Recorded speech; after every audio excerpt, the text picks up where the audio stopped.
নমস্কার, আমি সত্যবাদ নাম কান্তি সিংহ বলছি।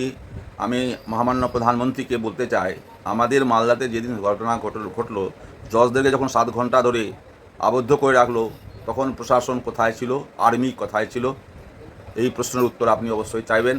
আর যখন সুপ্রিম কোর্টের হাইকোর্টের নির্দেশকে অমান্য করে এই কাজ করেছে, তবে কেন 355 ধারা লাগু পশ্চিমবাংলায় করেননি বা সুপ্রিম কোর্ট কেন করেনি? এটা আমাদের প্রশ্ন আছে। যদি এই ধারা লাগু না হয় বা আর্মির হাতে সমস্ত ক্ষমতা যদি দেওয়া না যায়, তাহলে এই বাংলাতে শান্তিতে ভোট কোনো নির্বাচন কমিশনই করতে পারবে না। এটা জেনে রাখুন। আপনি যখন বলছেন সব রকম কথা, তখন আপনার কাছে আমি এটা আবেদন রাখলাম। আর আমি আমাদের মাননীয় মুখ্যমন্ত্রীকেও বলবো, আপনি বারবার ভোটের সময় এই কথাটাই বলেন যে আমি 294 কেন্দ্রেই আমি প্রার্থী।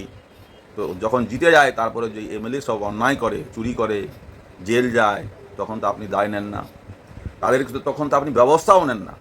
তখন আপনি যদি তাদেরকে এমএলএ পদ খারিজ করিয়ে তাড়িয়ে দেন পার্টি থেকে, তাহলে কিন্তু সুবিচার করা হয়। সেটাও তো আপনি করেন না।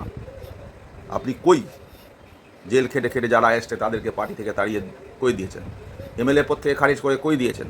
তাদের মধ্যেও আবার 1-2জনকে আপনি এবারও প্রার্থী করেছেন যারা জেল খেটে এসেছে। তো কীভাবে আপনার কথা মানবো যে আপনি 294 জন এসে প্রার্থী? মনে হয় না এবার বাংলার মানুষ আপনার কথায় খুব একটা গুরুত্ব দিবে। কারণ আমরা বাংলার মানুষ 2-3 বছর এইরকম কথা আপনি বলেছেন, তার ফল আপনাকে দিয়েছে। কিন্তু এবার মনে হয় না ফল আপনাকে দেবে। আপনি সে ফল পাবেন না আশা করছি। তো যারা আমার ইউটিউবের ভিডিও দেখছেন বা আমার চ্যানেলকে সাবস্ক্রাইব করছেন, আরও বেশি করে করবেন দয়া করে। তাহলে আমার চ্যানেলটাও একটু আগে বাড়বে। এখন পর্যন্ত খুব একটা সাবস্ক্রাইব হয়নি আমার।